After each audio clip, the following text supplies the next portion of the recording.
Hi, this is Roger. Thanks for dropping by.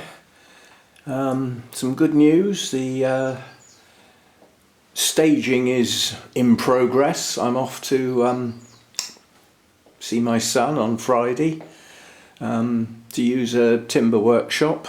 Got a couple of hours booked, 9:30 on Friday. Take the sheets of plywood and these posts out here and make some bonsai staging. And once I make the bonsai staging and get it all stained and everything and it's ready to use, that staging out there that's got the bonsai trees on gets freed up for the cymbidiums. Now that's not all going to happen overnight. I'll come back on Friday with the timber all cut, ready to go, but I've got to stain it, 2 coats, and then, well, screw it together. That's not going to take long. I do have an electric one now. And then sort the garden out to free up the staging, so the actual staging will be freed up sometime next week. By then it might be suitable to take the cymbidiums outside, and I was reminded, because I'd have completely forgotten this sort of thing, but somebody who does an awful lot of work with garden rather than orchids would remember these sorts of things, whereas I haven't been involved with this for so long it just slipped my mind. Plants that go from an indoor environment, whatever it is, to an outdoor environment need hardening off. I'm sure most of you know what the expression is, but I'd completely forgotten. The cymbidiums shouldn't just go outside in one go. They should go out for some days and come back in at night, yeah, and then go back out again the next day, and that should happen for a while until they're sort of hardened off, and then providing it's mild enough, they can stay out. And I just keep my eye on the weather forecast in case there's a real drop in night temperatures, in which case they might have to come back in again. So that's the sort of plan. So the cymbidiums could be starting to go outside during next week, and possibly staying outside the week after sometime, providing the weather is suitable. That frees up this space here and this shelf down here. Well, that doesn't matter, that probably won't get used for much, but it just frees up the space in here.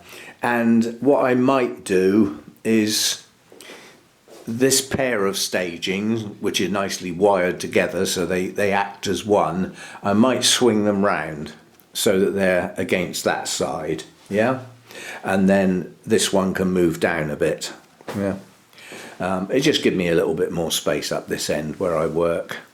And things like the machinery, the hydrofogger can go on that shelf because I have to keep moving it. So that can go over there. I don't want to put it down in the shed. I'll keep it in here. I might need it. So that once that shelf's freed up, I've got some space. And what I might do is get some pots organised and have a washing session so that I've actually got an assortment of clean, ready to go pots instead of having to wash pots every time I do a repot video. So that's that. But this video is everything in bloom on the 8th. Actually on the 8th. Doesn't always happen like that. And it's not going to be a long video. But we have extended everything in bloom on the 8th to include things in bud and spike. So that does sort of extend it a little bit. And I'm going to not be lazy on this one. I will do pop-ups of the plant names. And where we're talking about things in bud or spike, I will do pop-ups of the blooms so that you can see what's to come rather than just something sticking up in the air with some bulges on. So hopefully we'll have a nice video with everything in bloom and spike and bud and everything on the 8th. Now, as is often the case, there are no Restrepias with blooms or buds, so we can skip those. None of the Paphiopedilums apart from one, which is over the other side, are in bud or bloom. And then when we get up to here, we've got 2 items in question. we've got this large black hair type Dendrobium, which has no name, it's just an unknown hybrid, which has the most massive cluster of buds on this cane, some of which are starting to swell. With these blooms, you can tell when they're about to open because they change from green to white. So this cane over here will be the first one to open, just there. That will be the first bloom. Right next to it is my Dendrobium hircoglossum, and tucked away on here are a few buds on a plant that is not happy at all. But down here we do have some buds, so we've got a couple of little tiny spike there. There's some more lurking. There's another little spike here. I'm pretty sure, yeah, there's another couple of spikes round here. That's two separate canes there, I think. Yeah. Yeah, so there's a few buds on the hircoglossum. Another one up here. Getting tangled up with the other Dendrobium. So there's a few buds on hircoglossum. Not many at all. I mean, that has been subject to a mass blooming in the past. We're certainly not going to do that this year. Once this gets to about August time, hopefully by then we might get some new growth from the base because there's nothing at the moment. But once we get to August time, there won't be any more blooms, and I will thin out the canes quite dramatically at that point. So we can sort out canes that didn't bloom this time round are not going to, like this one. If you look at how many stubs there are, they go right back. So that cane's not going to bloom anymore, so it's better off out the way. So that's that shelf. Then we've got our Brassier heading skywards up here. Hold the camera above my head. The buds are starting to separate now, but you have to bear in mind the blooms on the Brassier, on that Brassier, are absolutely enormous. For the blooms to be enormous, the buds need to be as well. So those buds need to be at least 2 inches long before they represent the flowers that are going to be. So they've got some work to do yet. We won't see the blooms on there for a while. And then down on this shelf, we got an assortment of mainly Miltonias. There's a couple of other oddities in there, but there's nothing in bud. Most of these plants down in this area are growing on, so I'm not expecting blooms on these. So it's not like they're disappointing me by not blooming. They're not expected to bloom. They will next time round. Once the new growth's growing now mature, we should get blooms on the subsequent growths, which probably will go into next year. And then up here we've got not much. We've got my Epidendrum radicans type with some lovely stunning coloured blooms, small but nonetheless a good splash of colour, lovely bright orange. It's still pushing up buds, so it's going to be in bloom for some time. It's not a happy plant, but it's going uphill now instead of downhill. It's been going downhill for several years, but at least it's stabilised, started to grow, and it's got a nice spike. So that's that one. And then we've got my only Cattleya in bloom, and I only have a couple of Cattleyas. There's one up in the bathroom, and this one. There isn't much else on the Cattleya front. There's the Laelia anceps, but that's just coming into growth. I doubt if these two growths will bloom, but this is certainly in bloom, and the camera doesn't do this colour justice. It's a deeper red than the camera shows. So the camera shows it as quite a bright red, whereas in actual fact it's more of a velvety red. But not a bad little cluster of blooms, and very attractive. Coming round here, we've got Cymbidiums, obviously. These represent the last of the Cymbidium blooms. You can see this spike's going over. This spike's starting to go. So one of the blooms here, yeah. So this represents the last of the Cymbidiums until well on into the year. We might have, I think there's one, maybe two, one pretty definitely that's a late summer autumn bloomer, and then the rest in the main we'll be looking at, you know, into winter and on into next year before we get our blooms. The job for the Cymbidiums is to grow them and get all these new growths up to stonking size with lovely big fat bulbs that are capable of producing a really good spike, and in some cases possibly two. Right, so that's that. Over here we've got a little assortment. Oh, you'll be pleased to know, you'll have trouble seeing it, mind. One of my Dendrobium mounts is growing, and there's another growth somewhere over there, and there's some signs of growth on this one as well. The little Jenkinsii from Lynn is not going backwards, it's not going downhill or anything, but I don't see any new growths yet. I'm hoping that's going to grow new growths this year, produce a few more roots and establish itself basically. Right, so back to the actual stuff. We've got the two very similar Prosthetia types, which I now have a name for the long-winded one. This one itself is Black Comet, and if you look at the blooms, I believe that this has been taken, or the elements, or one of the elements of it, to produce this, which if you look at it has got a much bigger lip with some more definition of markings on it. Very similar colour, similar size, but the lip has been quite dramatically improved. So those are the two Prosthetias out. My only Paphiopedilum in bloom is this one. So you have to excuse the wobbly camera, but I've got to get the camera off my hand to get down here. I like this one a lot. It's not a large bloom as Paphs go, but I like it a lot. I'm just going to move the camera around because we've got a lot of bright light in here today, and it's round the outside, not round the inside, so I hope I'm not getting silhouettes here. And then over here, where we probably will get a silhouette, it's another Prosthetia type, and it has totally different blooms, but there are similarities. This will be difficult for me to focus on because these are small blooms, but if I can get it to focus, small, but the patterning is very, very attractive.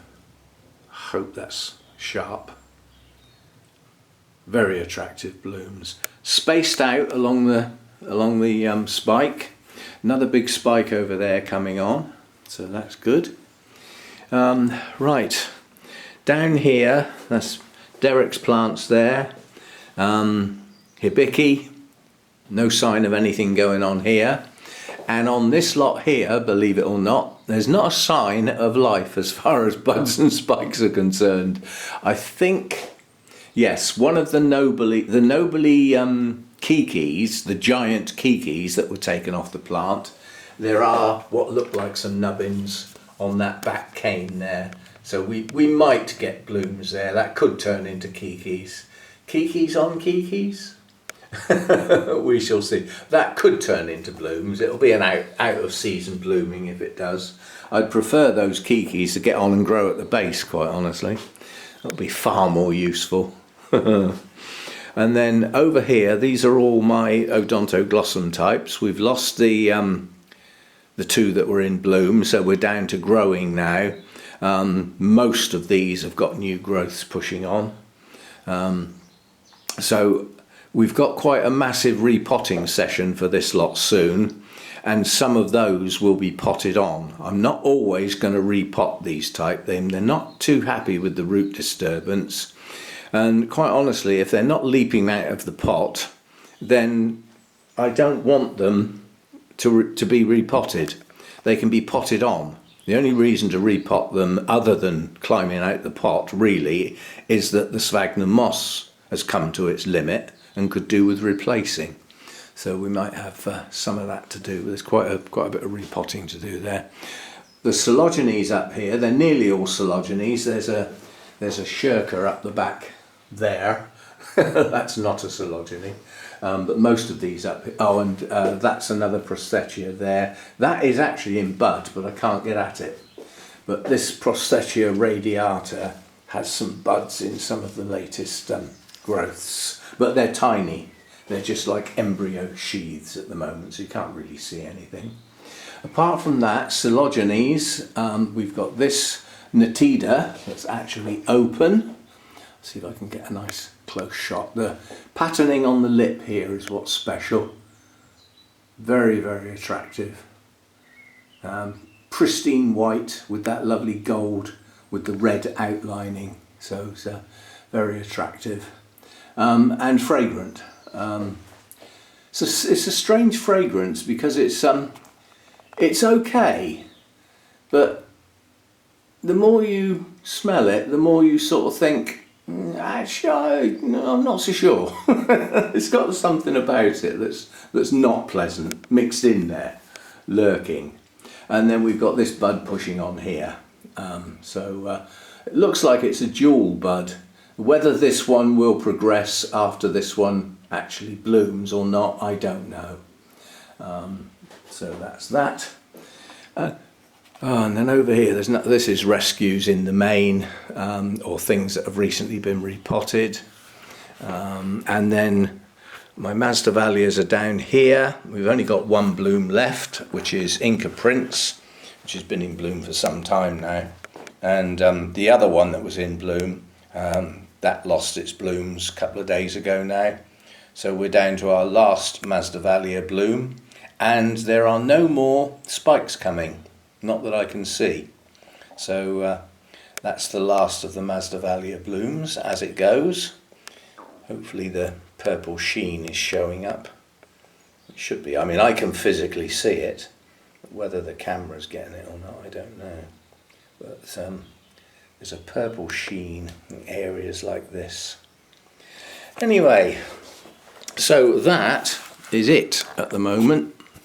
Not a massive show, but the vast majority of plants are growing. It is the growing season after all, are growing now. Some I would prefer to have been started their growth 3 or 4 weeks ago and still haven't, so we've got a late season start yet again. That will often mean things not maturing as well as they should, and that's just something I have to put up with in this place that I didn't have a problem with in the other place. So it's just something I'll have to live with. Things that are going to be mature here won't be as large as perhaps they would have been in the old place. That's what it really boils down to. But I will have to count them as mature, even though they're perhaps not as big as they might have been. But they finish growing. What else can you do? So there we go. And when we start putting the Cymbidiums out, we will also be putting these geraniums out because they keep catching people out. People think they're odd orchids lurking, but they're not. They're pelargoniums, geraniums. There's 2 of them in here, and they were bought for a splash of colour outside, which is where they really need to be. But I mean, that is quite a pom-pom, that one. Another one opening here. So, and down here, they're doing well, they're growing well, but totally different types of plants. This one is quite green and virtually no patterning on the leaves and quite lush and compact.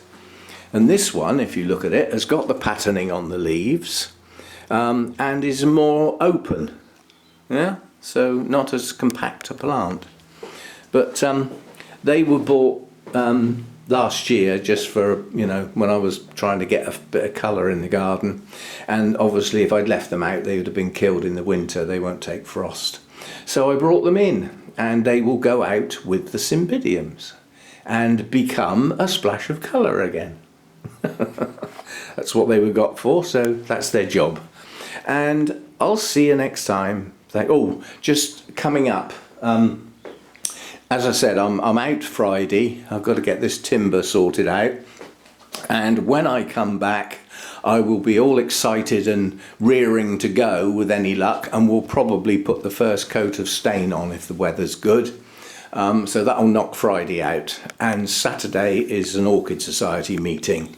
So again, towards the end, the videos are going to get a bit thin, but I've got nothing going on the Sunday, so we will have a normal Sunday chat when we get there. And in between now and then, I'll sort something out, I'm sure. And I'll see you next time. Thanks for dropping by.